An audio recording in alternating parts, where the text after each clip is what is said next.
पुस्तक का नाम है उल्टी खोपड़ी। लिखी है शंकरदेव वेदालंकार जी ने, एमए ने। दो शब्द। आज संसार आगे बढ़ता चला जा रहा है, जगत में अधिक से अधिक सुख प्राप्त करने का प्रयत्न कर रहा है। वायुयान, बिजली, बेतार के तार, कल कारखाने, क्या नहीं। मनुष्य हवा में उड़ते हैं, समुद्र में तैरते हैं, भूमि पर भागते हैं, समुद्र के घर को चीरते हुए चले जाते हैं। सीमेंट की सड़क, शहर की चमक दमक, वस्त्रों की तड़क भड़क, रंग राग नाच नृत्य, किसी सुख की कमी नहीं है। कोई भी आदमी या राष्ट्र हमारे सुख में बाधक होता है तो उसको नष्ट कर दो, चीर दो, फाड़ दो। अपमान करने वाले को गाड़ दो, धैर्य करो, अहिंसा और क्षमा। और ईश्वर तो कमजोरों और बुजदिलों के बचने की जगह है। जीवन में कम खर्च करो कहने वाले वह हैं जिनकी बुद्धि व्यापार में कुशल नहीं है, या जो जानते नहीं कि दुनिया में चालाकी क्या है। ऐसे वातावरण में सादा जीवन, उच्च विचार का नारा लगाना था। अहिंसा, प्रेम और क्षमा का नाम लेना सचमुच उल्टी खोपड़ी वाले का काम कर सकते हैं। शत्रुओं को मित्र समझो, तपस्वी बनो, या परमात्मा जिसका जनाजा निकाल कर सदियां गुजर चुकी हैं उसको याद करो। छी छी, यह तो पागल ही कर सकते हैं। ठोस संसार को आंखों के सामने प्रत्यक्ष ही है कह देना असत्य है, अशाश्वत है, माया है।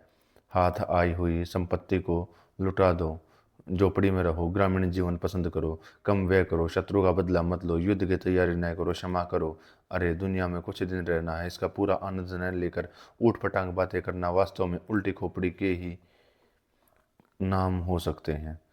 यह पुस्तक इन्हीं विचारों को लेकर प्रस्तुत की गई है।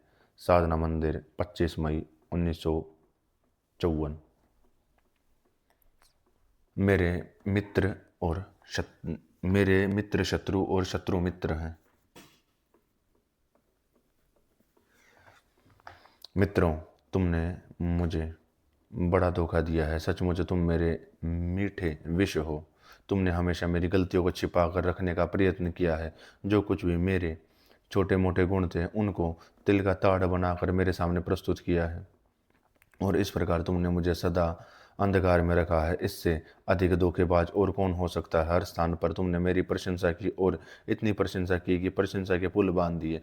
मुझे खूब फुलाया और मुझ में झूठ घमंड भरा। मैं भी तुम्हारी इस प्रशंसा की आंधी में बहकर फूला न समाया। मैं एक अक्षर जानता हूँ तो तुमने 10 अक्षर जानने की प्रशंसा की। मैंने 1 पैसा दान दिया तो तुमने 10 पैसे की प्रशंसा की। इससे मेरी उन्नति की अभिलाषा रुक गई। मैंने यही समझ लिया कि अब मुझे अधिक उन्नति की आवश्यकता नहीं। अब मैं सीमा पर पहुंच गया हूँ।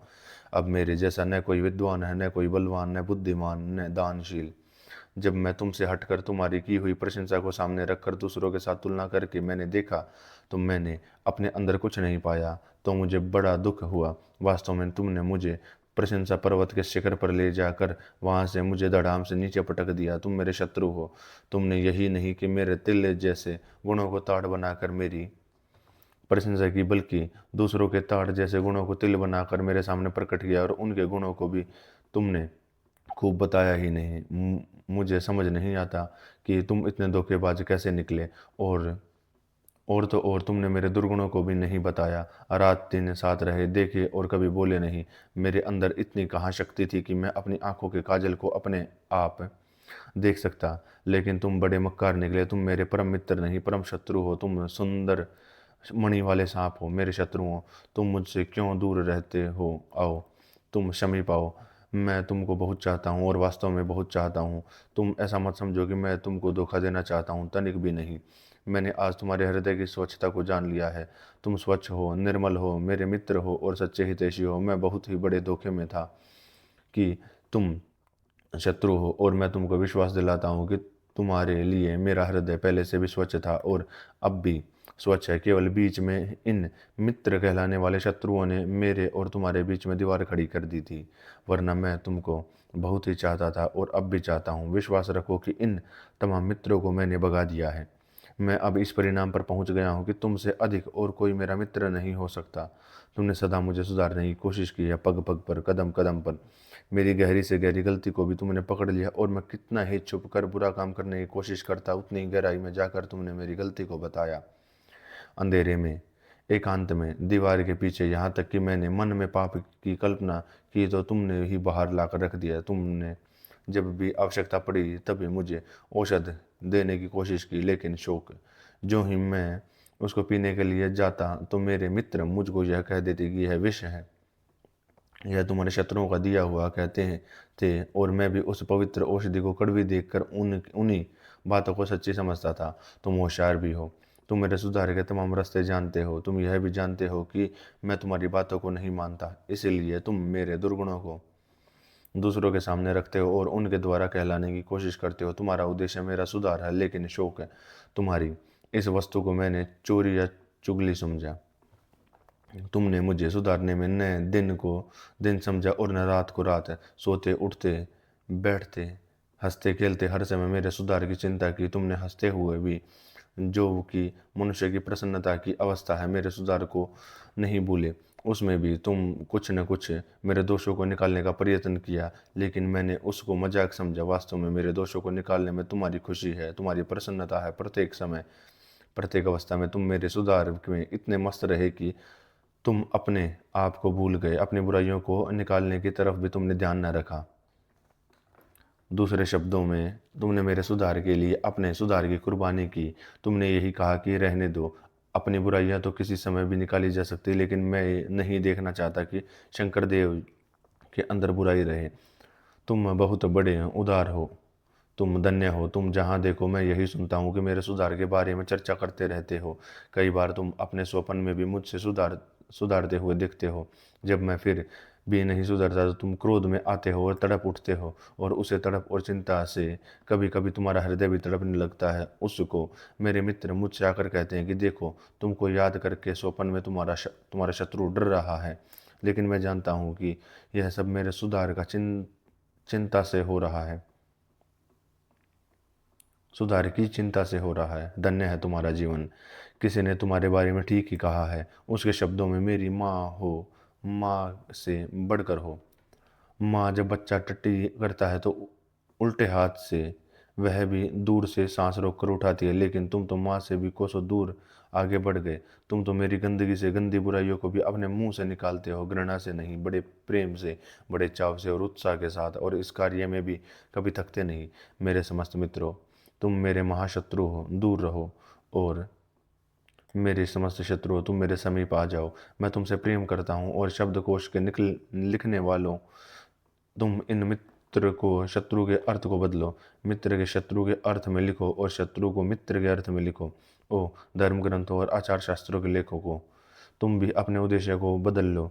लोगों को यही उपदेश दो कि मित्र को दूर रखो और शत्रु को समीप बुलाओ। स्वतंत्रता वरदान है और स्वतंत्रता अभिशाप।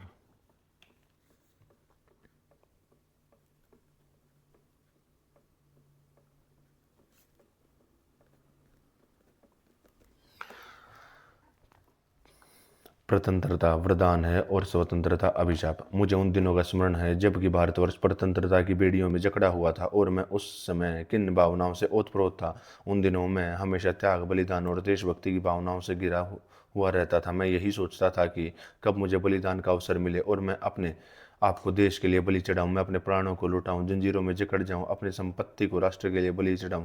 कब और किस अत्याचार के नियम का विरोध करूं, कब पकड़ा जाऊं और कब कोड़े पड़े, और फिर मैं भारत माता की जय बोलूं और फिर भी अतृप्त असंतृप्त रहूं। कहाँ जाऊं, किधर भागूं, क्या करूं, कौन सा ऐसा सत्कार्य रह गया है जिसको मैंने अब तक नहीं किया, किसको सहायता दूं और क्या क्या सहायता दूं। मात्र तो भावना तो हृदय में सदा उमड़ती थी। प्रत्येक भारतवासी मेरे सगे भाई से भी निकट था। उसके पसीने के ऊपर मैंने खून बहाया था। जिस किसी भी भारतवासी के ऊपर अत्याचार होता तो वह मुसीबत उसकी नहीं बल्कि मेरी अपनी है समझकर वहीं उपस्थित होता और उसका मुकाबला करता। मानो मेरा हृदय इतना विशाल हो गया कि उसमें सारा भारतवर्ष समा गया। रिश्वतखोरी, यह तो मैंने कभी सुना भी नहीं था।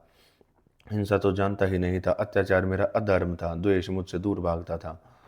जब मैं स्कूल और पाठशाला में पढ़ाता था तो उसमें गाए जाने वाले राष्ट्रीय गान से मुझ में रोंगटे खड़े हो जाते थे। धन मेरे लिए तिनके के समान था। कब मेरा घर लुट जाए, यही मेरी अभिलाषा थी। मुझे नेता बनने से भी अपने नेता के पीछे चलने में और सैनिक बनने में आनंद आता था। गरीबों की सेवा के लिए हमेशा तड़पता था। त्याग, तपस्या, बलिदान, निस्वार्थता, मात्र तो भावना, ये तमाम गुण जो एक आदर्श नागरिक में होने चाहिए वे सब मुझ में थे और शक्ति के अनुसार उनका कार्य रूप में लाता था। लेकिन अब दिन बदल गए हैं, समय में फेर आ चुका है, स्वतंत्रता मिल चुकी है। इस स्वतंत्रता के साथ साथ मेरे अंदर भी महान परिवर्तन आ चुका है। मेरे जो तमाम सद्गुण और सद्भावना जो स्वतंत्रता से पूर्व थी परतंत्रता के साथ वह भी चले गए हैं। मेरा उद्देश्य अब त्याग नहीं संग्रह हो गया है। मैं दिन रात यही सोचता हूँ कि जल्दी से जल्दी अधिक से अधिक किस प्रकार संग्रह करूँ। मैं पहले यह देखना चाहता था कि कब मेरा घर लूटता हो और अब मैं यह सोचता हूँ कि किसका घर लूटूं। पहले सोचता था कि घर किस प्रकार खाली हो जाए, अब सोचता हूँ कि घर किस प्रकार भर लूँ। पहले मैं बलिदान होना चाहता था और अब मैं दिन रात इस चिंता में रहता हूँ कि किसे बलिदान करूँ। मेरा वह राष्ट्र प्रेम और मेरा वह विशाल हृदय जिसके अंदर सारा भारतवर्ष समा जाता है, अब उसमें केवल मेरी पत्नी और मेरे बच्चे ही समा सकते हैं। मेरा हृदय सीमाएं जो पहले कन्याकुमारी से लेकर हिमालय तक थी अब घर की चार दीवारी की सीमाएं बन चुकी हैं।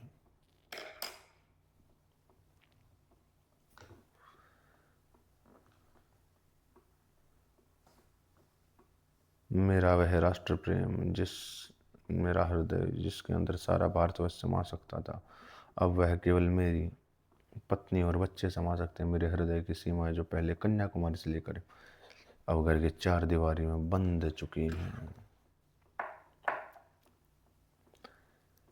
अब भी किसी भाई के ऊपर कोई अत्याचार होता है तो वह खून नहीं दौड़ता जो पहले दौड़ता था। कोई गरीब किसी संकट में फंसा हो तो यह सोचता हूँ कि वह पूर्व जन्म के कर्मों के अनुसार अपना फल भोग रहा होगा।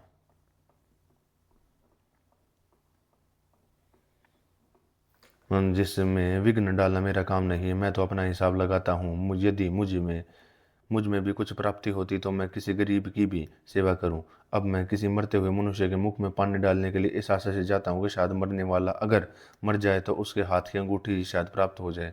अगर किसी पड़ोसी का घर जल भी रहा तो मैं इसी उद्देश्य से जाता हूं कि मैं यह जानूं कि किस घर किस प्रकार जला करते हैं और उसे अपने घर को किस प्रकार बचाऊं और साथ ही साथ हाथ भी सेक करके आऊं। राष्ट्रीय गान अब भी गाए जाते हैं लेकिन वह उमंग को पैदा नहीं करते जो पहले पैदा किया करते थे। झूठ, धोखेबाजी, रिश्वतखोरी ही मेरे दोस्त बन गए हैं। अब मेरा परम लक्ष्य यह है कि थोड़े से थोड़े समय के अंदर और थोड़े से थोड़े कष्ट उठाकर बड़े से बड़े धनी और बड़े से बड़े नेता बनूं और किसी तपस्या बिना के सब लोग मेरे सामने झुक जाएं। अब मैं बहुत गंभीरता के साथ सोच रहा हूँ कि यह काया पलट मुझ में कैसे हो गया। यह ठीक है कि स्वतंत्रता प्राप्ति से देश में कुछ भौतिक परिवर्तन आया, आर्थिक दृष्टि से अंश में किसी अंश में समता आती दिखाई दे रही है। पंचवर्षीय योजना से कुछ नाले तालाब आदि बन गए हैं, कुछ कारखाने भी खुल रहे हैं, कुछ दवाखाने भी खुल गए हैं। लेकिन मुझे यह समझ में नहीं आया कि मनुष्य की वास्तविक उन्नति क्या इससे मापी जाती है।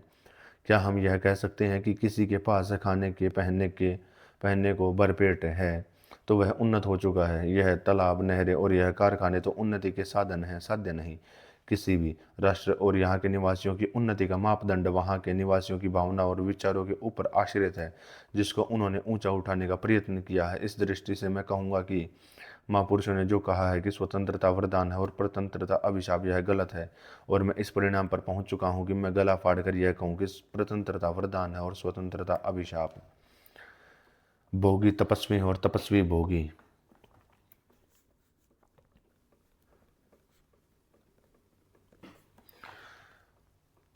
भोगी तपस्वी और तपस्वी महाभोगी। तपस्वी लोग कहते हैं कि हमको सुख से क्या मतलब है, सुख तो भोगी लोगों का वस्तु है। हम तो तपस्या करते हैं, संसार का सारा संकट हम झेलते हैं, कम से कम सुख लेते हैं, वह भी मिला तो लेते हैं, नहीं तो वह भी नहीं। सुख तो हमारा उद्देश्य है ही नहीं। ब्रह्मचर्य की तपस्या हमने धारण की और संसार के एक महान सुख को हमने त्याग दिया। ब्रह्मचर्य की तपस्या हमने धारण की और संसार के एक महान सुख को हमने त्याग दिया। स्वाद को भी हमने ठोकर मार दी। कोई स्वाद, सौंदर्य, सुगंध, कोई भी स्वाद छोटा सुख नहीं। सौंदर्य, सुगंध और सुस्पर्श समस्त सुखों को हमने ठोकर मार दी और उनसे संबंध तोड़ा। वस्त्र वस्त्र त्याग कर नंगे रहे, कांटों पर चलते हैं, गर्मी और सर्दी सबको झेलते हैं। और सांसारिक भोगी लोग तो वे अपने सांसारिक सुखों के अंदर सदा लिप्त रहते हैं। उनको चारों तरफ से सुख ही सुख मिलता है, न उनको गर्मी सताती है न सर्दी। नरम गरम नरम नरम गद्दों के ऊपर पड़े गर्म कपड़ों को पहने, बिजली के पंखों के नीचे सुंदर सुंदर स्त्रियों के कर कमलों के हास्य विनोद के साथ गरम गरम चाय की प्याली को पीते हुए इस प्रकार असीम आनंद का उपयोग करते हैं। तपस्वी बेचारे तो यह सब कहाँ, वह तो जंगलों में भटका फिरते हैं। गर्म कपड़ों के स्थान पर गर्म लू, नरम गद्दियों के स्थान पर कांटों का शिया और कंकड़ पत्थरों के सिवाय और कुछ नहीं। सुंदर स्त्रियों के मृदु त्वचा के साथ कोमल स्थान पर वृक्षों की कठोर छाल का स्पर्श, भोगियों के षड्रस संपूर्ण स्वादिष्ट आहार,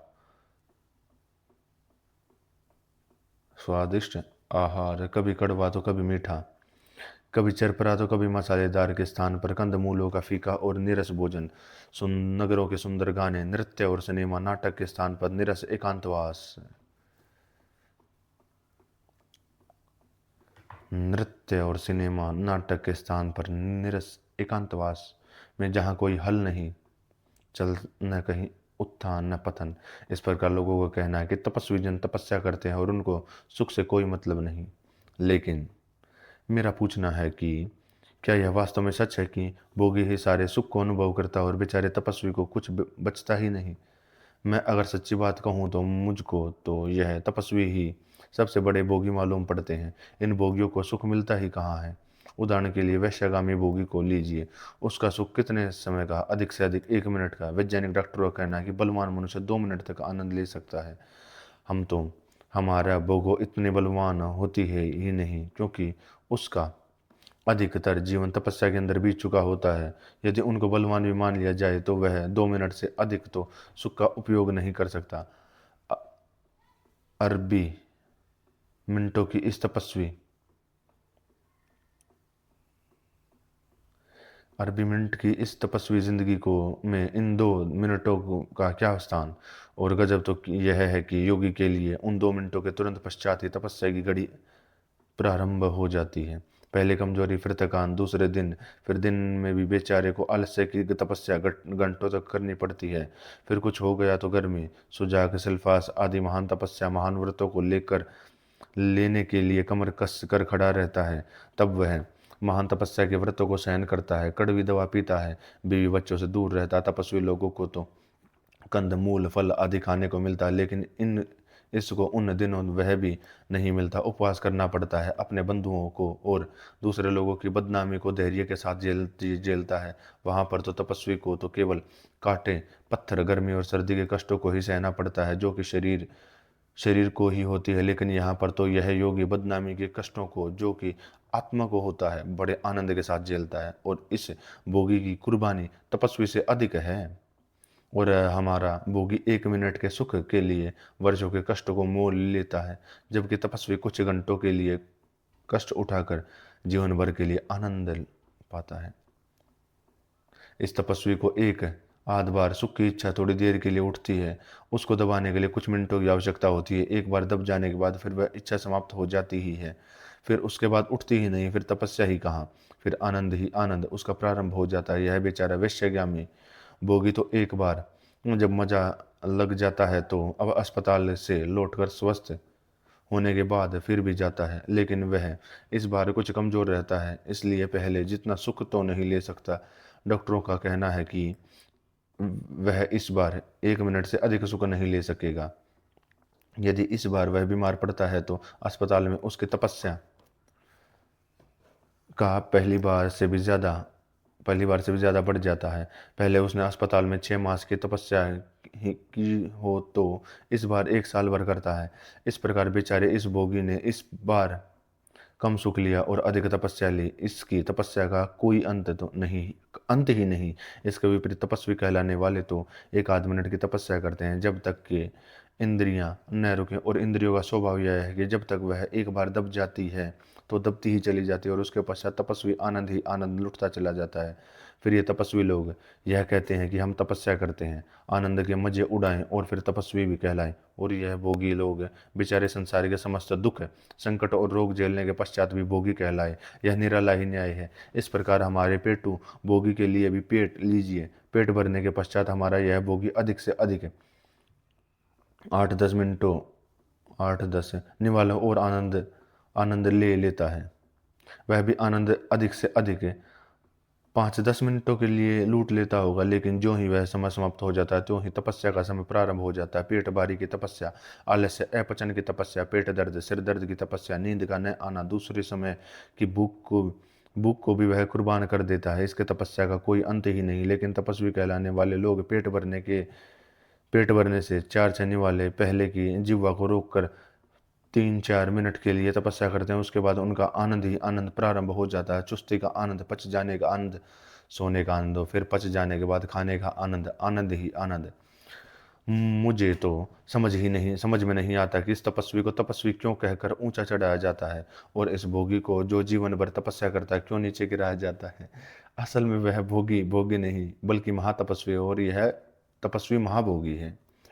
ओ शब्दकोश के लिखने वालों, तुम क्यों चुप हो? तुम तो हर एक शब्द की परीक्षा करते हो और तब उसका ठीक ठीक अर्थ बताते हो। तुम मेरे साथ इस सच्चाई को प्रकट करने में क्यों नहीं एक होते? आज मैं घोषित करता हूँ कि दुनिया के लोगों इस तपस्वी को तपस्वी मत कहो, भोगी कहो, और इस भोगी को महातपस्वी कहो। मेरे पेट में सांप घुस गया है।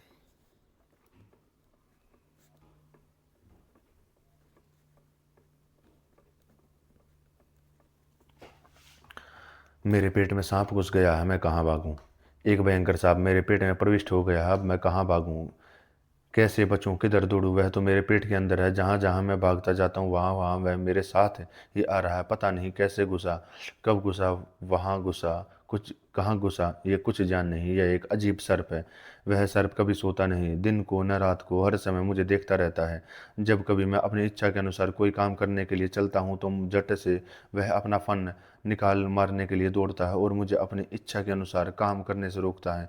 मैंने समस्त प्रकार के उससे बचने के प्रयत्न किए, लेकिन शौक कि जो ही मैं आँख खोलता हूँ त्यों ही मेरे साथ उठता है और जुरस कर बोल कर उठता है। और इस प्रकार इस सर्प ने मुझे समस्त संसारिक सुखों से वंचित कर रखा है। पहले मैं बड़ा प्रसन्न था, बड़े सुख में था, जो मर्जी कर सकता था, सुंदर कहानियों को पढ़ता, सुंदर दृश्यों को देखता था। जब मैं अपने नगर के सार्वजनिक वाटिका में सायंकाल 6 बजे खड़ा होता था तो मैं मानो सौंदर्य की नदी में नहाता था। वह सुंदर मुख, रंग बिरंगे, वह यौवन के हाव भाव, चाल चलन, उनका हिलना डुलना, उनकी बातचीत, प्रत्येक वस्तु एक एक करोड़ रुपए का आनंद देती थी। दिल करता था कि एक एक को चूम लूं, छाती से लगा लूं, इतनी जोर से लगा लूं कि छाती के अंदर रख लूं। समझ नहीं आता कि कहाँ कि खाऊं, खा जाऊं या सीधे निगल जाऊं। ओह विधाता ने सौंदर्य की अनंत राशि की सृष्टि की है। एक चेहरा आंखों को संतृप्त देता है, एक एक का मटकना, किसी एक अंग का ही संचालन सारे दिन भर को थकान को समाप्त करने के लिए पर्याप्त था। आखिर इसमें पाप ही कौन सा था? भगवान की बनाई हुई सुंदर सौंदर्य की राशि और उसी भगवान की कृति, हम भगवान के लोगों ने ही भगवान को वस्तु का उपभोग किया। गैर कौन थे पता नहीं, यह कौन? दाल भात के मूसलबंद की तरह यह क्रूर सर्प अपने फन को लिए हुए मेरे ऊपर दौड़े आता था। उसके सर्प में समीप के विश्राम गृह में जाकर कुछ स्वादिष्ट आहार ग्रहण करता। आखिर स्वाद भी तो भगवान ने ही बनाया है। यदि स्वाद ग्रहण न हो तो भगवान ने स्वाद को बनाया ही क्यों? जब मैं रात को चित्रपट को देखने लगता हूँ तब भी यह स्पर्श मुझे नहीं छोड़ता। आखिर आधुनिक विज्ञान का चित्रपट तो भगवान को दी हुई बुद्धि का ही फल है, उसको क्यों न मैं चखूं? यदि सोने में थोड़ी देरी भी होती है तो भी कोई चिंता नहीं, सोया तो देर तक जा सकता, लेकिन चित्रपट का देखना तो रात को ही होता है। विवाह जहाँ संतानोत्पत्ति के लिए है वहाँ आनंद की भी तो सामग्री है। यदि आनंद ग्रहण न करना था तो भगवान ने उनमें आनंद ही क्यों रखा? जो ही आनंद की तरफ आंख उठाता हूँ तो यह सर्व भयंकर फन लिए हुए मेरी तरफ दौड़ता है। जब मैं किसी का काम करता हूँ तो उसके फल में दूसरे लोग मुझे धन देते हैं और उसको ग्रहण क्यों ना करूं? आखिर मेरा वेतन भी तो कितना है, कहाँ उसके अंदर गुजारा हो सकता है, लेकिन यह सर्प है। छी, रिश्वत, यह कहकर झुस बोलकर मेरे ऊपर आता है। मैंने इसे सर्प से पूछा कि तुम्हारा मेरे पेट में रहने का उद्देश्य क्या है? तो उसने कहा कि तुम्हारे पापों को खाना और तुम्हारे पेट को साफ कर रखना, यह मेरा उद्देश्य है, जिस प्रकार मछली तालाब में करती है। मेरे दुनिया के दोस्तों, मुझे बताओ, पता नहीं यह कैसा सर्प है, मुझे तुम्हारी सत्संगति से रोक रहा है। मैं अब तुम्हारे साथ समस्त सांसारिक सुखों का उपभोग करता था और अब भी चाहता हूँ कि तुम्हारे साथ रहूं, लेकिन यह भयंकर सर्प मुझे वंचित रख रहा है। मैं इससे कैसे बचूं?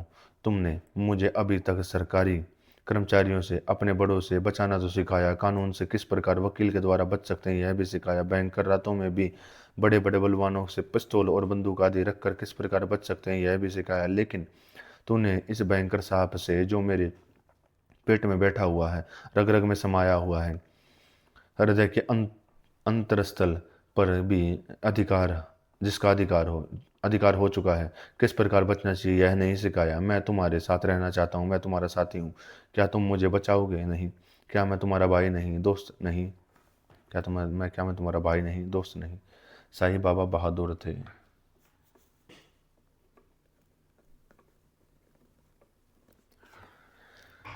साईं बाबा बहादुर थे। मेरे मित्र और बंधु श्री अंबादास अंबादास राव, MLA, जो कि हैदराबाद विधानसभा के सदस्य हैं, एक अनोखे स्वभाव के अनोखे व्यक्ति हैं, जिनकी उनकी जहाँ प्रत्येक करतूत और चेष्टा निराली है, वहाँ उनके विचार भी विशिष्ट स्थान रखते हैं। वह मुझे अपने विचारों की तरफ जितना खींचने का प्रयत्न करते हैं, उतना ही मैं अपने विचारों पर दृढ़तर हो जाता हूँ। उनके विचारों के साथ मेरे विचारों के संघर्ष ने मेरा रास्ता और भी साफ कर दिया। मेरे विचारों की स्पष्टता, दृढ़ता और मेरे इस प्रकार के विचार सारणी और जीवन शैली में उनकी विचारधारा बहुत ही प्रेरणा देती रही है। यद्यपि हम दोनों में आकाश और पाताल हमेशा से अंतर रहा है। श्रीदास जी मेरे कमरे में अचानक आ ही गए। मैं नहीं चाहता था कि वह मेरे अंतःकरणीय कमरे में प्रविष्ट हो, अस्तु प्रविष्ट होते ही उन्होंने चारों तरफ कमरे के अंदर देखना प्रारंभ किया। उन्होंने देखा कि कुछ साधु संतों की मूर्ति और चित्र भी रखे हैं। पहले हंसे, फिर बड़े व्यंग्य के साथ बोलने लगे कि तुम एक बड़े अजीब राजनीतिक लीडर हो। राजनीति में काम करते करते तुम्हारे घर में चित्र साईं बाबा, नारद बाबा, मणिक्यमा समाधिस्थ शिव, गौतम बुद्ध, ईसा मसीह आदियों का रखा हुआ है। श्री कृष्ण का चरित्र तो रखा है, लेकिन वह भी अर्जुन को साथ लेकर रथ पर बैठे युद्ध स्थल को जाते हुए नहीं, बल्कि योगीराज श्री कृष्ण का। क्या कोई तुमको वीरों और बहादुरों का फोटो मिला ही नहीं? मैंने पूछा, और किसका होना चाहिए? वह कहने लगे कि राणा प्रताप, शिवाजी, भगत सिंह, चंद्रशेखर आजाद, ऐसे बहादुरों में से किसी का चित्र तुमको मिला ही नहीं। मैंने पूछा कि यह जो चित्र दिख रहे हैं, क्या यह लोग बहादुर नहीं हैं?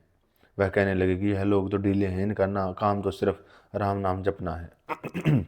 हाँ, यह मैं मान लेता हूँ कि यह लोग राम नाम जपने के साथ पर पराया माल अपना नहीं कहते, लेकिन यह बहादुर तो नहीं है। मैंने पूछा, अच्छा तो बहादुर किसे कहते हैं? वह बोले, बहादुर वह है जो दुनिया को झुकाए। मैंने कहा कि साईं बाबा, बुद्ध भगवान और शिव जी, इनके सामने तो दुनिया झुकती है। मिस्टर अंबादास इस प्रकार के उत्तर की कल्पना नहीं की थी। वह कुछ जेबे और मुझे अपनी जेब मिटाने की कोशिश करते हुए बोलने लगे कि वाह वाह, ये वे बहादुर तो नहीं जिन्होंने दुनिया पर हुकूमत चलाई, जिन्होंने अपना सिक्का बिठाया। मैंने कहा कि इन्होंने भी हुकूमत चलाई है, और उन लोगों से बढ़कर शान के साथ जो अपने आप को राजनीतिक कहते हैं और जो राजनेता नैतिक नेता हैं, और उन लोगों से भी बढ़कर ज़बरदस्ती सिक्का बैठाया जो लोग राजनीतिक पद पर पहुंचकर बिठाना चाहते हैं। उन्होंने वहां पर छाप लगाई है जहां से मिट नहीं सकती। जहां तक इन बहादुरों की छाप है, पहले तो लगी ही नहीं थी, और जो भी लगी है वह रंग था, सो भी उड़ गया। मिस्टर दास कहने लगे कि यह तो आपकी बातें ही हैं, बातें हैं। वीर भोग्य वसुंधरा पृथ्वी बहादुरों से भोगी जाती है। बहादुर आते हैं, हुकूमत करते हैं और चले जाते हैं, और ऐसे ढीले साधु संत जो तो जिनके हाथ में कुछ नहीं होता, अपने कमरे में बैठकर राम नाम रटते रहते हैं। मैंने कहा कि जिनको आप बहादुर कहते हैं, यदि वह बहादुर हैं तो वह बहादुरों के बाबा हैं, शिव जी, राणा प्रताप। आदि बहादुर तो शत्रु के पास मेहनत करके सेना की तैयारी के साथ स्वयं गए और उन्होंने सिर को स्वयं झुकाया, जबकि इन साधु संतों को बहादुरों के पास शत्रु लोग परिश्रम की तैयारी के साथ स्वयं आए और बिना बिना कहे स्वयं सिर झुकाए। उन राणा प्रताप, भगत सिंह आदि बहादुरों के तो शत्रु उनके मरने के बाद फिर सिर उठाए, लेकिन इन साईं बाबा आदि बहादुरों के शत्रु तो इनके मरने के पश्चात इनके चरणों में सिर पटक कर रोए, गुणगान गुणगान किए गए, जयकारे लगाए, मूर्तियां बनाए, मंदिरों में बिठाकर पूजने लगे। असल में इन लोगों ने शत्रुओं की आत्मा को झुकाया था, जबकि आप बहादुरों के शत्रु के सिर को झुकाया और समझने लगे कि आत्मा को झुकाया है। मिस्टर दास ने मेरी बात को काटते हुए कहा, अजी आत्मा वात्मा की क्या बातें लगाते, जिसके होने न होने के बारे में अभी कोई प्रमाण ही नहीं मिला। काम ऐसा करो कि जो बिजली के समान दुनिया में चमक जाए। बैरागी बनकर इस राम भजन में कुछ नहीं होता। मैंने कहा कि तुम ठीक कहते हो, बिजली की तरह चमकने का यदि काम करे तो अच्छा है, लेकिन कोई सूर्य की तरह चमकने का काम करता है तो यह बिजली से कुछ कम नहीं। मिस्टर दास मेरे इस छोटे से संवाद से अधिक प्रभावित हो सकते थे। किस प्रकार अधिक प्रभावित हो सकते थे? मेरे जैसों का पाला न जाने उनके जीवन में कितनों के साथ पड़ा होगा, जिनमें से एक मैं भी था। किसी की सच्ची बात को मान लेना उसके स्वभाव के विपरीत था, इसलिए नहीं कि यह बात उनके विचारों के प्रतिकूल है, बल्कि इसलिए कि वह उनके मुंह से नहीं निकली थी। इतने में पुत्र कपिल, जिसको इस संसार में आए 5 मास ही हुए थे, पैर पटक कर रोते हुए मेरे ध्यान को आकर्षित करते हुए मानो कहा, पिताजी न चाशुश्रे बुए वाचम, जो आपकी बातों को सुनने की इच्छा नहीं रखता, आपको कभी नहीं कहना चाहिए। जो आपकी बातों की सुनने की इच्छा नहीं रखता, आपको नहीं कहना चाहिए। मिस्टर दास स्वभाव के अनुसार बच्चे की तरफ घूरते हुए मानो इसका बदला फिर कभी निकालेंगे चले गए, लेकिन वह बार बार यही सोचते थे कि अब इसको बर्बाद करके छोड़ेंगे, साधु बनाकर रहेंगे। एक तो हमने इसको भलाई के लिए कहीं और हमको ही बेवकूफ़ बनाते हैं, देखेंगे ये बहादुर बनकर दिखाएंगे, ये कैसे बहादुर बनकर दिखाएंगे। छूत छात मिटाने के लिए हरिजन सेवक नहीं, ब्राह्मण सेवक संघ की स्थापना करनी चाहिए।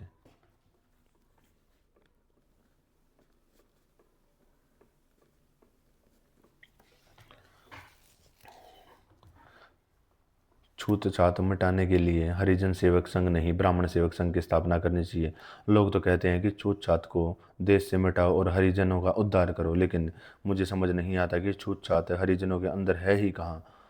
छूत छात तो अपने उच्च कहने वाले ब्राह्मण आदि लोगों के अंदर, हरिजन तो छूत छात करते ही नहीं। उनके हृदय तो स्वच्छ हैं, निर्मल हैं। छूत छात को मानने वाले और करने वाले ब्राह्मण आदि हैं, इसलिए यह कह सकते हैं कि यह गंदगी ब्राह्मण आदि जातियों के दिलों में है। इसलिए ब्राह्मण आदि जातियों का उद्धार करना चाहिए। हरिजनों के दिलों के अंदर कोई गंदगी नहीं है, फिर उनके उद्धार का कोई प्रश्न ही नहीं। गिरे हुए तो वो लोग हैं जिनके दिलों में अछूत छात की भावना है। मुझे मालूम नहीं कि महात्मा गांधी ने अखिल भारतीय हरिजन सेवक संघ की स्थापना की। उनको चाहिए था कि वह अखिल भारतीय ब्राह्मण सेवक संघ की स्थापना करते और गिरे हुए ब्राह्मण आदियों के को उठाने की कोशिश करते। और यही कारण है कि देश में छूत छात के मिटाने में इतनी देर हो रही है। गांधी ने सिर में दर्द था तो पैर में दवाई लगाई। यह तो उस बुढ़िया की बात हुई जिसने सुई घर में खोई और वह रास्ते में दीपक के नीचे ढूंढने लगी। हरिजनों, तुम तो बड़े अजीब हो। कुछ दिनों से तुम अपने आप को दलित कहने लग गए हो। मुझे समझ नहीं आता कि तुम दलित कैसे हो। तुम समझते होगे कि हम गरीबों में पले हुए हैं, राजनीतिक अधिकारों से वंचित थे, समाज में हमारा कोई मान सम्मान भी नहीं, इसलिए शायद तुम अपने को दलित कहते हो। लेकिन यह तो कोई नहीं दिखलाता नहीं है। दूसरे हरिजन तो तुम में से भी बड़े दलित हैं। वह तो स्वार्थ है, ईर्ष्या, द्वेष, अन्याय और अत्याचार आदि अनैतिक गुणों से दबे हुए हैं, पिसे हुए हैं। वह यह समझ कर कि हरिजन भी यदि मंदिर में देवता के दर्शन कर लेवे तो वे मुक्ति पा जाएंगे, आपको जाने ही नहीं देते। यह ईर्ष्या नहीं तो और क्या है। तुम भी पाठशालाओं में जाकर हरिजनेतर की तरह विद्या पालेंगे तो विद्वान बन जाओगे, तो इसलिए तुमको विद्या का अधिकार ही नहीं दिया। यह है उनके हृदय संकीर्णता और पेट की जलन, नहीं तो और क्या है। यदि वह छूत छात न माने तो तुम को दूर न रखे तो उनकी ऊंचाई कहाँ रहेगी। तुम भी उनके समान हो जाओगे। यह द्वेष नहीं तो और क्या है। तुम भी उनके बराबर बैठकर भोजन करने लगे तो तुम में और उनमें भेद क्या रह गया।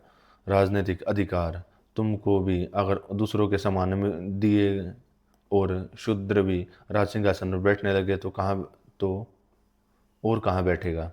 तुम्हारे पास बराबर धन और संपत्ति रही तो तुम भी उनके समान कपड़े पहनोगे और शान करोगे। यह स्वार्थ नहीं तो और क्या है। इस प्रकार यह लोग निर्धनता से दबे हुए छोटे मोटे राजनीतिक अधिकारों से भी वंचित हो सकता है, लेकिन यह सब बाहरी वस्तुएं हैं। यह लोग तो समस्त दुर्गुणों से दबे हुए हैं जो वास्तव में दलित हैं।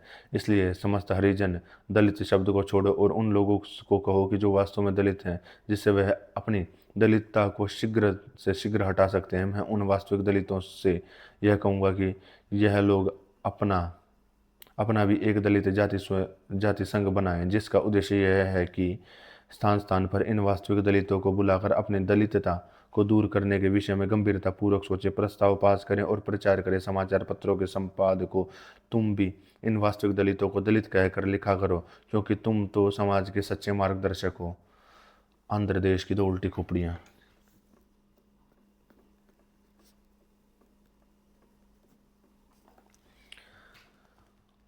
आंध्र देश की 2 उल्टी खोपड़ियां। वैसे तो परमात्मा की इस अनंत सृष्टि में पता नहीं कितने अजीब अजीब खोपड़ियां छिपी हुई हैं, लेकिन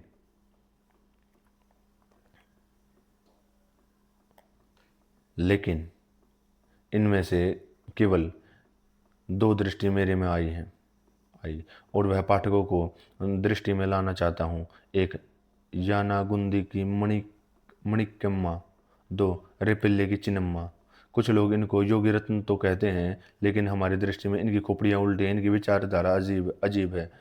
आजकल सारी जनता शहर की तरफ भाग रही है तो यह जंगल को पसंद करते हैं। लोग रंग बिरंगे कपड़े पहनते तो इनको नंगे रहने में आनंद आता है। हमारे घर बनाने के लिए मैदान की आवश्यकता है तो उनको उबड़ खाबड़ पहाड़ ही घर हमारा शरीर आहार बनाता है, तो उनका शरीर आहार के बिना ही हम तमाम सुखों को चाहते हैं, तो उनको समस्त सुखों के लात मारने में आनंद आता है। यही नहीं, इनके नैतिक नियम हमारे नैतिक नियमों से बिल्कुल उल्टे हैं। इनका कहना है कि सत्य भी बोल सकते हैं और असत्य भी। हिंसा और अहिंसा, न्याय और अन्याय सब बराबर हैं। हमको जरा से अपमान पर क्रोध आ जाता है तो इनको महाअपमान पर भी कुछ नहीं होता। यह किन भूतों से बने हैं इसका कुछ भी पता नहीं चलता। ऐसा प्रतीत होता है कि अगर यह संप्रदाय दुनिया में चल पड़े और बीमारी फैल जाए तो यह दुनिया को ले डूबेगी। यह लोग बातें करके उपदेश देते तो हैं, ये कहते हैं कि हम बिन बात किए उपदेश देते हैं। सुनते हैं कि ये मौन रहकर बड़ी जोर से चिल्लाते हैं। मौन भी और चिल्लाना भी है इनकी भाषा, यही जाने, इनके सिद्धांत यही पहचाने। लेकिन इतनी बात सच है कि ये हमारी और आप जैसी खोपड़ियाँ की नहीं बनी। और अब हम बाले योगिनी मणिकम्मा को लेते हैं। मणिकम्मा यह तपस्विनी बालकाल से ब्रह्मचारिणी अपने जीवन के 21वें साल से गुजर रही है। नौजवान है, स्वस्थ है, हठ योग मिश्रित अति योग में पथिक प्रतीत होती है। हैदराबाद नगर के यादगीर के रास्ते पर 70 मील की दूरी पर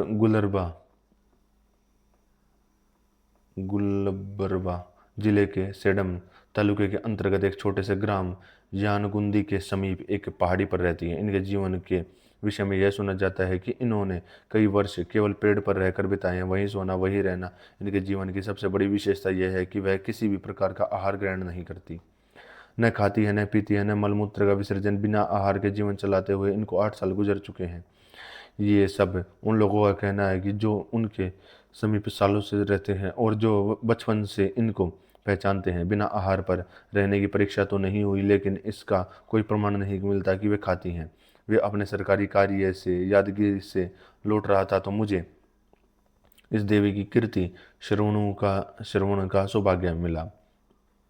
मेरे अंदर कौतूहलता समाई और देवी के दर्शन को पहुंचा। योग शास्त्र के अनुसार निर्जल और निराहार जीवन व्यतीत करना कोई असंभव तो नहीं, क्योंकि गीता में स्पष्ट लिखा है, कुछ लोग आहार को भी नियंत्रण में कर लेकर प्राणों के अंदर होम करते हैं। इससे स्पष्ट है कि आहार को नियंत्रण में लाया जा सकता है, लेकिन फिर भी इससे अपूर्व सिद्धि पर आज के भौतिक युग में कुछ लोग विश्वास भी कर सकते हैं और नहीं भी कर सकते। यह तो उन लोगों के विश्वास के ऊपर आश्रित है जो उन्होंने प्राचीन ऋषि मुनियों और ग्रंथों के अध्ययन और अपने अंदर जिस मात्रा में उत्पन्न किया है। वास्तव में संसार के अंदर शुद्ध शुद्ध विश्वास और शुद्ध प्रत्यक्ष प्रमाण कहीं नहीं मिलता। विश्वास में कुछ न कुछ अंश प्रत्यक्ष प्रमाण का रहता है और प्रत्यक्ष प्रमाण में कुछ न कुछ मात्रा विश्वास की रहती है। इस प्रकार विश्वास और प्रत्यक्ष प्रमाण दोनों का सम्मिश्रण ही संसार में मिलता है। कोई यह कहे कि मैं केवल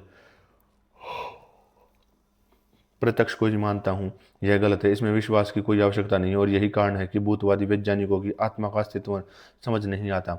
मनुष्य के लिए पंच महाभूतों को पुंज मात्र, इससे अधिक कुछ नहीं। यदि वह प्रत्यक्ष के साथ अनुमान और विश्वास का भी सम्मिश्रण करते तो उनको आत्मा का दर्शन अवश्य होता। मणिकम्मा चाहे वह खाती हो या न खाती हो, पीती हो या न पीती हो, लेकिन जहाँ तक मैं उनके संसर्ग में आया हूँ, क्योंकि 20 बार उनके दर्शन का मौका मिला है, उससे शोर में मैंने उनसे जो बातचीत की है, उसका रहन सहन, उसकी दिनचर्या, उनका आचार, सबसे अधिक उनकी विचारधारा, उनके सिद्धांत आदि मैंने जो देखा, उन तमाम बातों से मैं कह सकता हूँ कि अपने उद्देश्य में कम से कम डोंगी नहीं दिखता, दिखावा नहीं करती, संसार के मनवाने का लक्ष्य भी नहीं, इसलिए इतनी दूर जंगल के में पहाड़ के ऊपर बैठी है।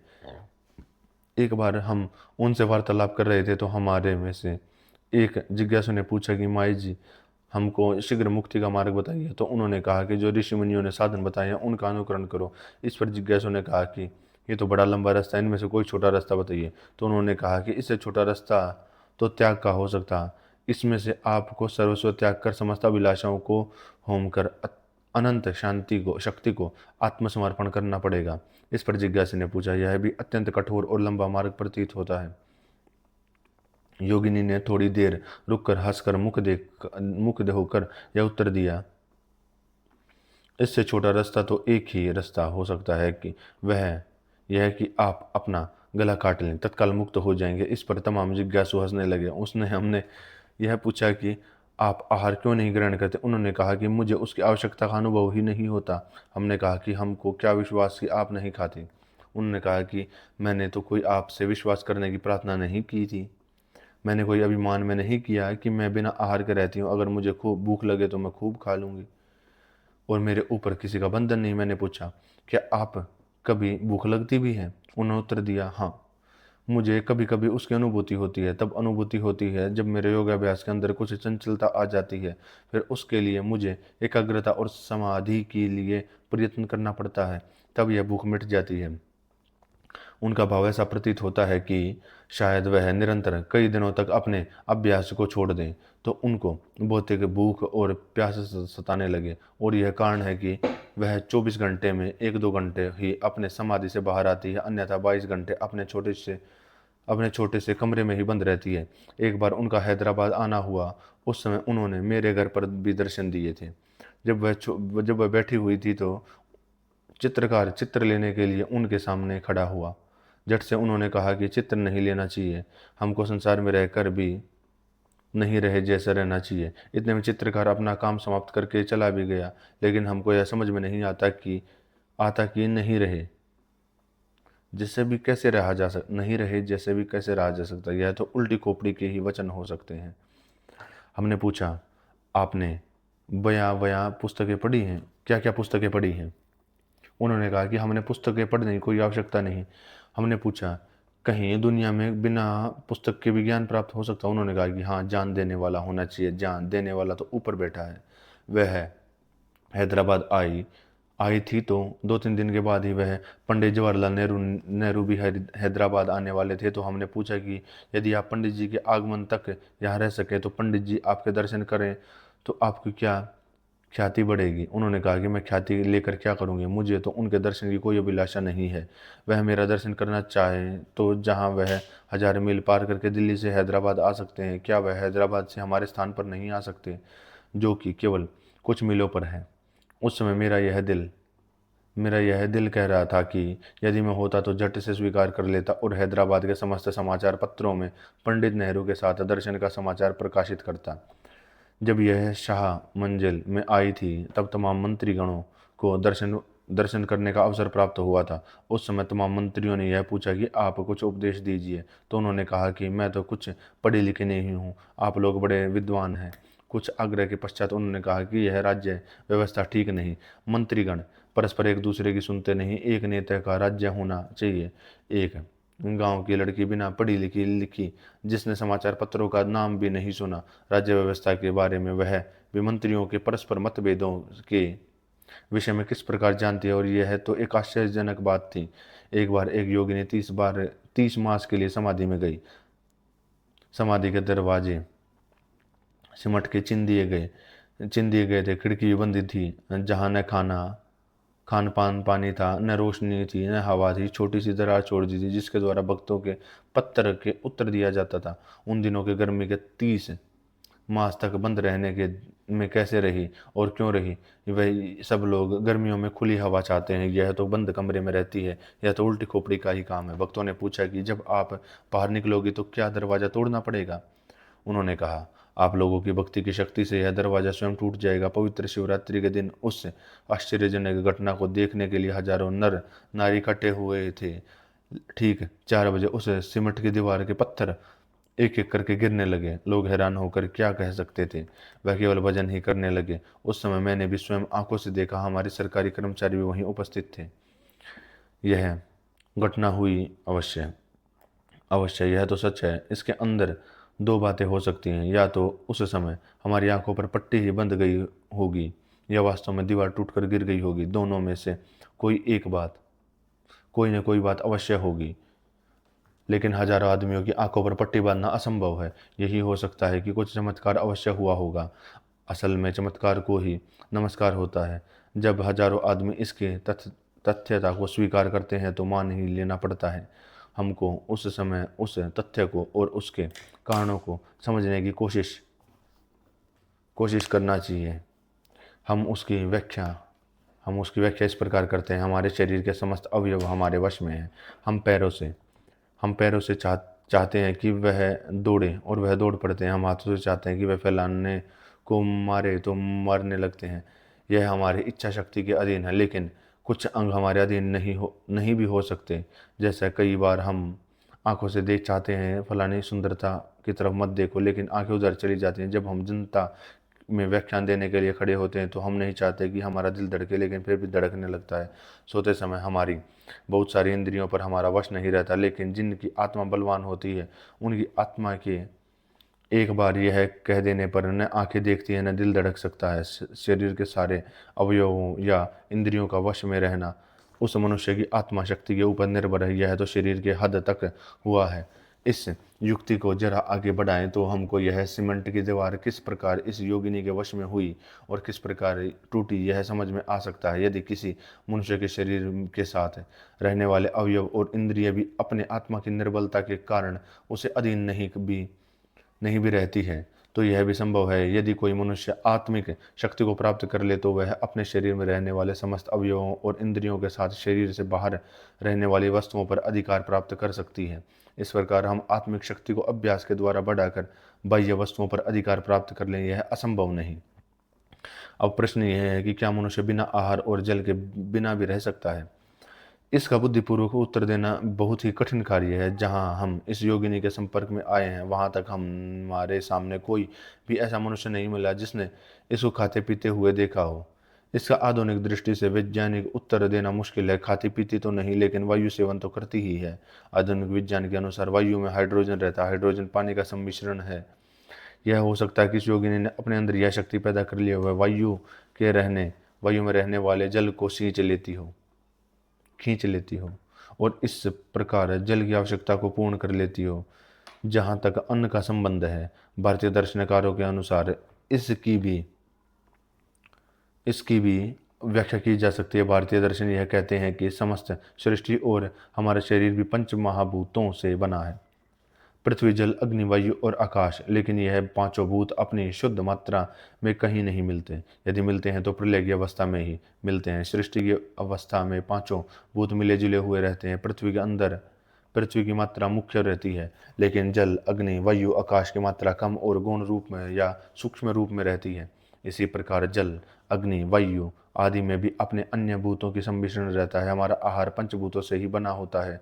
जब यह योगिनी वायु को सेवन करती है और उपरोक्त भारतीय दर्शन शास्त्र के अनुसार वायु में विद्यमान उन पांच भूतों को जो शरीर के लिए आवश्यक है खींच लेना कोई कठिन कार्य नहीं है।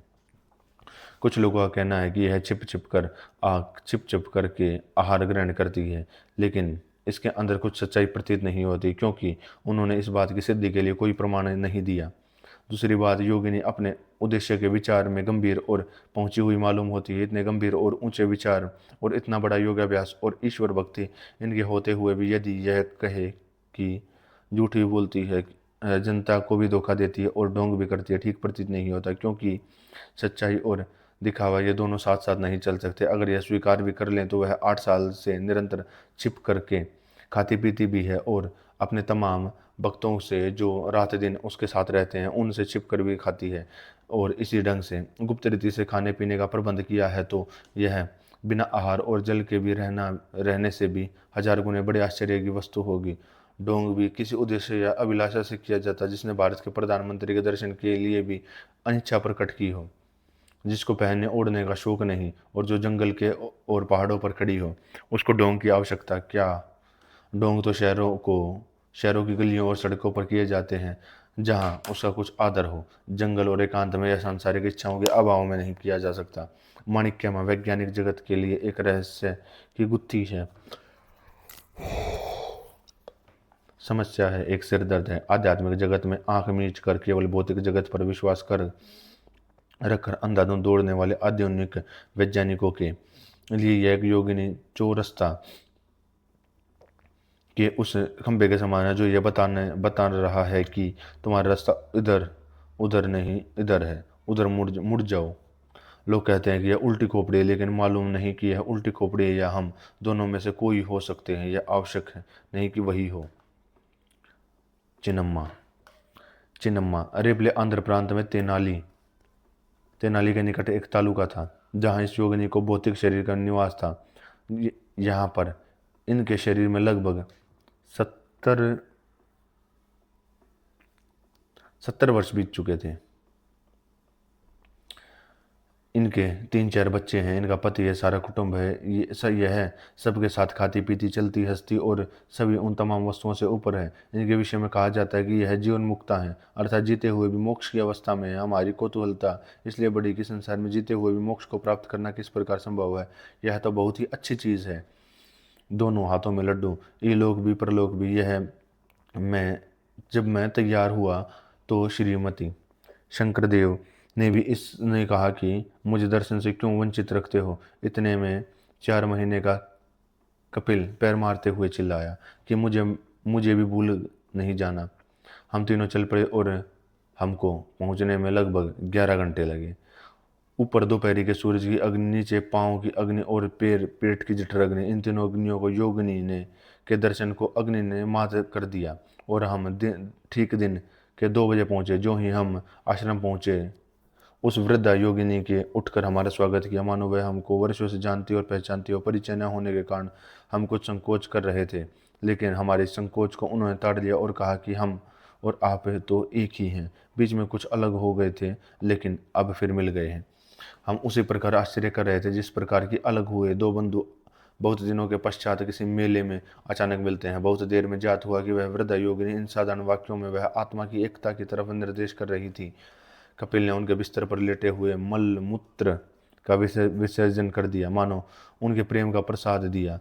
माँ बहुत जेप गई और वह इतना कुपित थी कि भगवान इस छोटे से बच्चे को, छोटा हुआ तो क्या हुआ, घर पर ही छोड़ आते तो ठीक था। लेकिन इतने में ही मनोविज्ञान को जानने वाले उस वृद्धा ने कहा कि देवी, तुम्हारे कपिल को धन्यवाद है, जिसने हमको इतनी सेवा का बकाया चुकाने का अवसर दिया।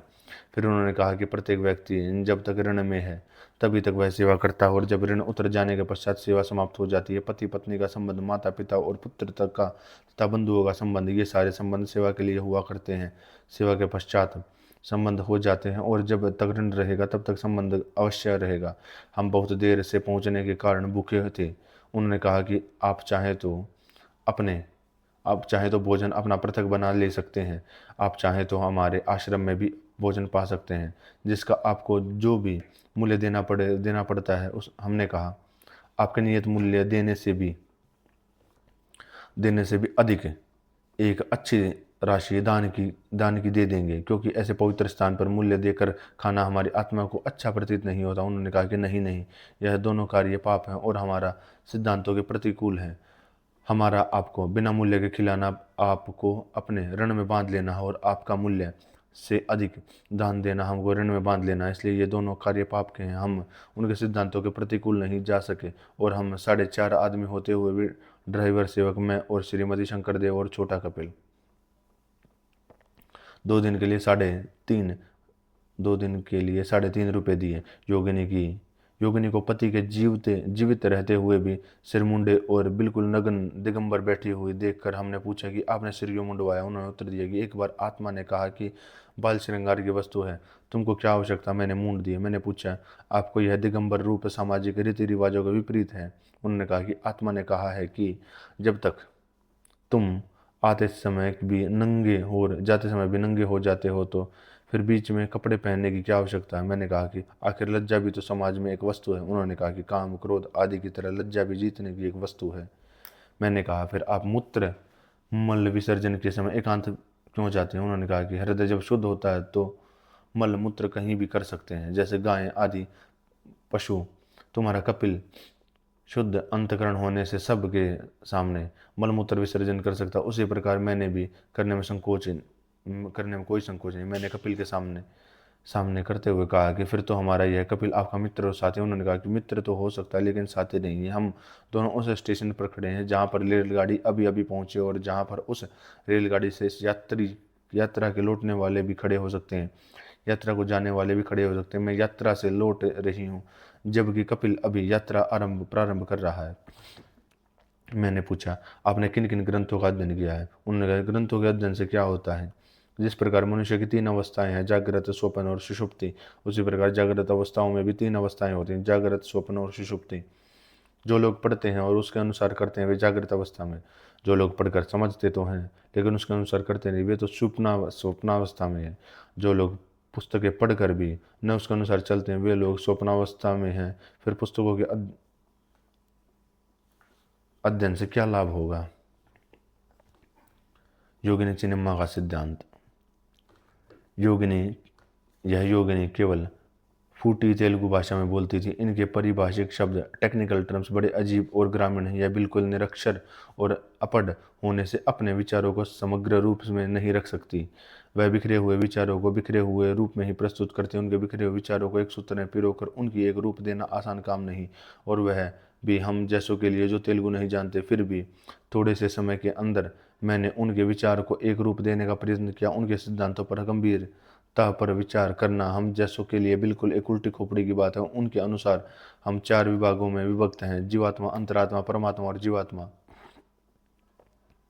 वह जो बाह्य संसार के जैसे भी प्रभाव आते हैं उसके अनुसार कार्य करती है, और जहाँ विवेक नहीं होता अंतरात्मा है, वह तो जो भलाई और बुराई का विवेक नहीं होता। अंतरात्मा वह है जो भलाई और बुराई का विवेक तो रखती है लेकिन उसके अनुसार कार्य नहीं करती। आत्मा वह है जो सदस्थ विवेक अर्थात भलाई और बुराई के विवेक के साथ बुराई को छोड़कर भले काम को करती है। वहाँ बुरे काम का कोई नामो निशान भी नहीं रहता। परमात्मा वह है जहाँ पर न बुरे काम हैं न भले काम, निष्क्रिय और निश्चल। चिन्मया का कहना है कि हमारा जीवन ऋण के कारण है। हमारे ऊपर अनेक प्रकार के ऋण चढ़े हुए हैं। पति पत्नी का संबंध हमारे लिए ऋण है, जिनको हमें चुकाना है, जिनको साथ ही चलना फिरना, व्याख्यान देना, पढ़ना आदि भी ऋण है जिनका चुकाना है। जहाँ जहाँ जितने व्याख्यान देने हैं, जितना पढ़ना है, जितनी गालियाँ सुननी है, वह सब हमको करना पड़ेगा। जिसका पश्चात ऋण समाप्त हो जाते हैं। उनका कहना है कि हम ऋण चुकाते भी रहते हैं और ऋण लेते भी रहते हैं। इतना हमारे सत्य कार्य हैं, उनसे हम ऋण चुकाते हैं। संपूर्ण ऋणों को चुका देना ही मुक्ति है। जीवात्मा और अंतरात्मा ऋण को बढ़ाते हैं और आत्मा ऋण को उतारता है। जब आत्मा का दर्शन होता है तो जीवात्मा उसी प्रकार भस्म हो जाती है जिस प्रकार अग्नि के में लकड़ी, और जब एक लकड़ी लकड़ी जलती रहती है तब भी वह अग्नि की सत्ता रहती है। जब लकड़ी जलकर भस्म हो जाती है तो उसके साथ अग्नि भी राख में मिल जाती है। इसी प्रकार आत्मा के दर्शन के पश्चात जीवात्मा और अंतरात्मा भस्म हो गया है तो उसके साथ आत्मा भी परमात्मा में लीन हो गया है। यहाँ पर संक्षेप में पाठकों को समझ लेने के लिए यह बतला देते हैं कि जीवात्मा और अंतरात्मा का विभाग है, अर्थहीन है, मनोवैज्ञानिक नहीं है। ऐसा नहीं समझना चाहिए। जीवात्मा पाशविक जीवन का स्तर है, अंतरात्मा मानवीय, आत्मा देवीय और परमात्मा का तो अंतिम है ही। हम लोग बाह्य संसार के अनुसार काम करते हैं। सामाजिक रीति रिवाज, सरकारी और नैतिक नियम और बाह्य प्राकृतिक वस्तुओं का भी हमारे ऊपर प्रभाव पड़ता है। जैसे खाना खाने आ जाए तो हम खाते हैं, लेकिन मलमूत्र आदि नहीं खाते। समाज में हम शर्म करते हैं, कभी खाते हैं, कभी सर्दी गर्मी का अनुभव करते हैं, अतिथियों का सत्कार करते हैं, असत्य चोरी आदि करने से डरते हैं।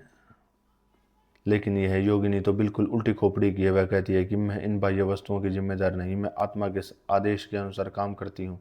आत्मा ने यदि यह कहा कि तुम अरे सामने जो रखा है वही खाना है तो वही खाऊंगी। मुझे यह देखने का अधिकार नहीं कि मैं यह देखूं कि खाने योग्य चीज़ है या नहीं। इसी प्रकार पाप पुण्य, सत्य असत्य, अहिंसा हिंसा आदि। वह कहती है कि पाप पुण्य दोनों मेरे लिए समान है। मैं असत्य और अम अन्याय भी कर सकती हूँ, बशर्ते कि आत्मा से इस प्रकार के आदेश आए। मैंने पूछा, अन्य वस्तुओं में तो आप किस प्रकार करें, लेकिन नैतिक नियमों में दो मत नहीं हो सकते। सत्य और सत्य ही रहेगा और असत्य असत्य है। सत्य आपका कहना सत्य और पुण्य समान है, यह बुद्धिमान को जचता नहीं। उन्होंने कहा कि तुम ठीक कहते हो, बुद्धिमान मनुष्य को कभी नहीं जचता, लेकिन मैं तो बुद्धिमती नहीं हूँ, मुझे सोचने का अधिकार नहीं है। मैं एक बार बिक चुकी हूँ। जिस प्रकार किसी बालिका का एक बार अज्ञात और अपरिचित लड़के के साथ विवाह होने के बाद वह लड़के की हो जाती है, उसी प्रकार मैं भी उस आत्मा की हो चुकी हूँ। मुझे सोचने का अधिकार नहीं। मैंने पूछा, क्या आप असत्य भी बोल सकते हो? उन्होंने कहा कि मैं सत्य असत्य में भेद नहीं कर सकती। क्या बोलूं? उनके अनुसार सत्य असत्य, हिंसा अहिंसा, पाप पुण्य, ये तो तमाम भेदभाव बुद्धि के भेद हैं जो प्रकृति जन्य है, जड़ है। असल में तुम्हारे यह समस्त नैतिक नियम सरकारी कर्मचारी के समान हैं। जब तक चोरी होती है तभी तक पुलिस की आवश्यकता होती है। जब चोरी ही नहीं है तब पुलिस की क्या आवश्यकता? आत्मा के दर्शन के पश्चात आपके नैतिक नियम समाप्त हो जाएंगे। मैंने पूछा, सत्य अहिंसा आदि तो रहते हैं? उन्होंने कहा कि यह भी नहीं रहते। सत्य और अहिंसा तो सत्ता तभी तक है जब तक कि असत्य हिंसा आदि है। पुण्य की सत्ता तभी तक है जब तक वह पाप है। जब पाप, हिंसा और असत्य आदि लौट जाते हैं तो उनके बाही अहिंसा, सत्य और पुण्य आदि भी नहीं रहते। इस योगिनी के जीवन में बहुत सारी घटनाएं आई कि जब इन्होंने आत्मा के आदेश अनुसार ही काम किया। एक दिन जब यह अपने घर में अपनी लड़की को घी परोस रही थी, आत्मा ने कहा कि तुम्हारी एक ही लड़की संसार में है। उनके हाथ रुक गए। फिर वह पड़ोस ने उनको आई और उनके हाथ मुड़ गए। आत्मा के आदेश अनुसार वह 12 साल तक मौन रही। आत्मा ने कहा कि तुम्हारी इच्छाएं तुम्हारे मासिक धर्म के समान है। जब तक स्त्री मासिक धर्म में रहती है वह अशुद्ध रहती है और वह किसी को छू नहीं सकती। इस प्रकार जब तक तुम्हारे में इच्छाएं हैं तब तक किसी से न बोलो,